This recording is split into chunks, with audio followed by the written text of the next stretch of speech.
Hello everyone. In this module, we are going to see various tracking tools available to get an idea of the number of international students in US in various universities at various levels and in various majors. So we'll start with this. This I found on online Project Atlas. The excellent tool. It tracks actually the migration of international students from various countries. Let's Another tool published by Department of Homeland Security, ICE Student and Exchange Visitor Program. That is probably the best tool, which actually you can go to various states and check, uh, what percentage of basically which state has the highest number of international students, what type of majors they are studying, a lot of information. Okay, so the student exchange visitor program recorded a 14% increase, which is true. Year over year. Let's go back. 76% of the all international students are from Asia. USC is the number one university in US which has highest number of foreign students. Um, Based on the data, this I think study was published in 2015. There were 1.3 million international students in US. And then there are different categories. F visa is a student visa, vocational visa. Then there are other visas, a research visa, postdoc visa. Then there are certain countries where the US has exchange program. Then there are some preferred nation. There's so much, but let's just focus on and then the top 10 countries of citizenship for international students: China, India, South Korea, Saudi Arabia, Canada, Japan, Vietnam, Taiwan, Mexico, and Brazil. Okay, and then 37% of the international students, again, these are in 2015 numbers, were in STEM majors. Now the number is a lot higher, and now we'll go, we'll look at in recent slides, like from countries like India, 86% of the students were actually in STEM majors.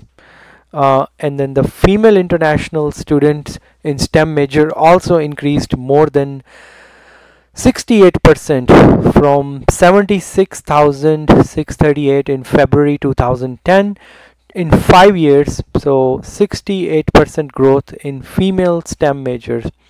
62% of these females international students are from India and China.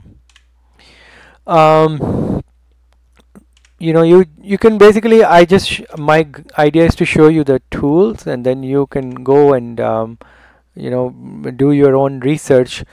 And then also the Nepalese student, tremendous growth in their population, especially after the Nepal earthquake. And then more, actually it's after that OPT program got expanded, other countries, they all know the loopholes of our system, the admission process, and then these educational consulting services, spreading in all over other countries. So it's easier, very easy to now get to US, and then coupled with universities hungry for cash.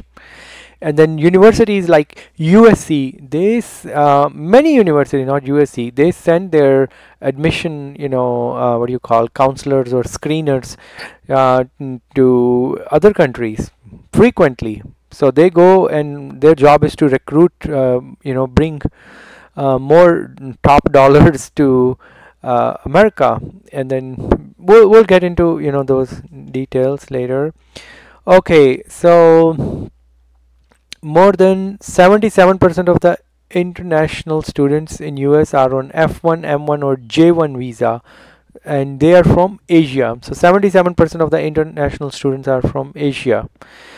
One third, 33% of the students are from China, and 200, again, these numbers are not, they might be, let's see, May 2007 numbers. So these are based on May 2007 numbers.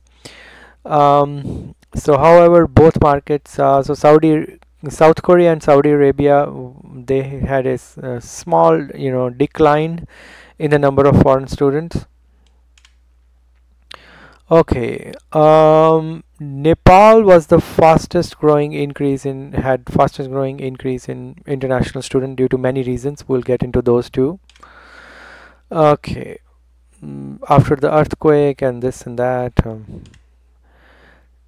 this is again, Texas international students from Nepal spiked to 92% increase from 2015 to 2016. Um, and Texas, California, and New York are the top destination for international students. Okay, 115,000 Nepalese student in US in May 2007, which is up from 2000. And then let's see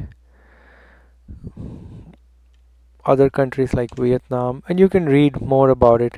84% of the Indian students in US were studying in STEM fields. That's very, very important number to watch, because a lot of them they are not coming to study, they are coming with the intention to settle here, because after undergraduate degree you can get 3 years of OPT, then you do masters, then you get another 3 years, then you can do something else. In the meantime something will work out, you don't need to go back.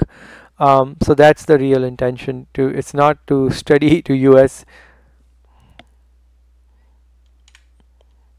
Okay, five, that's like overall number for the international students. Like 50% of them are enrolled in STEM majors. Again, it's going back to because the OPT extension program to 3 years.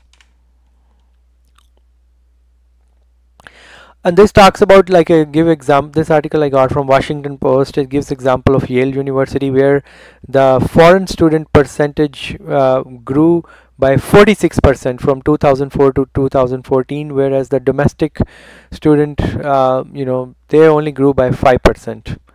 So the gains were happening from foreign students in the student body.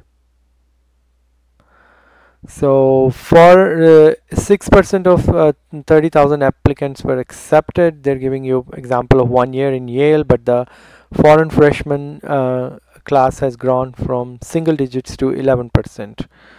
Okay, which is true, because you can charge them more. And then again, these are different studies, the same article from Washington Post.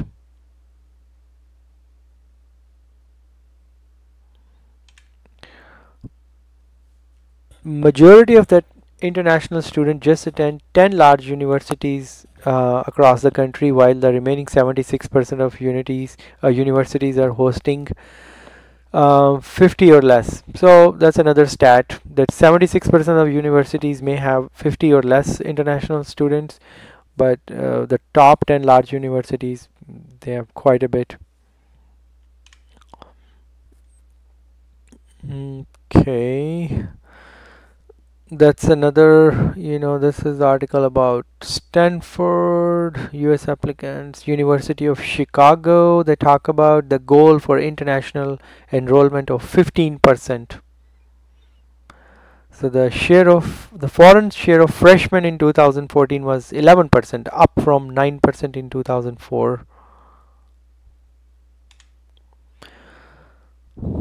International student applications to Ivy League universities went up by 88%.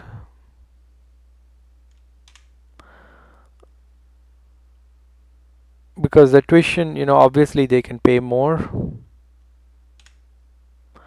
And then this talks about the graduate students in science and engineering by citizenship, US citizen and permanent residents, and then temporary resident means many other categories, and also the international. Okay, then this is just overall number. Now let's go here. From 2008 to 2014, the international students with STEM degrees, the percentage went up by 35%, but the percentage of US citizen and permanent residents with STEM degrees actually decreased by 5%.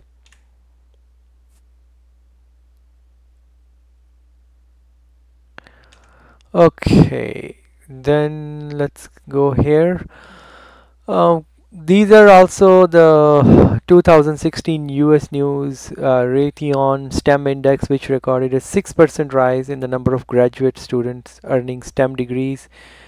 Again, doesn't, you guys can read more about it. I'm just like pointing you to these articles I found online.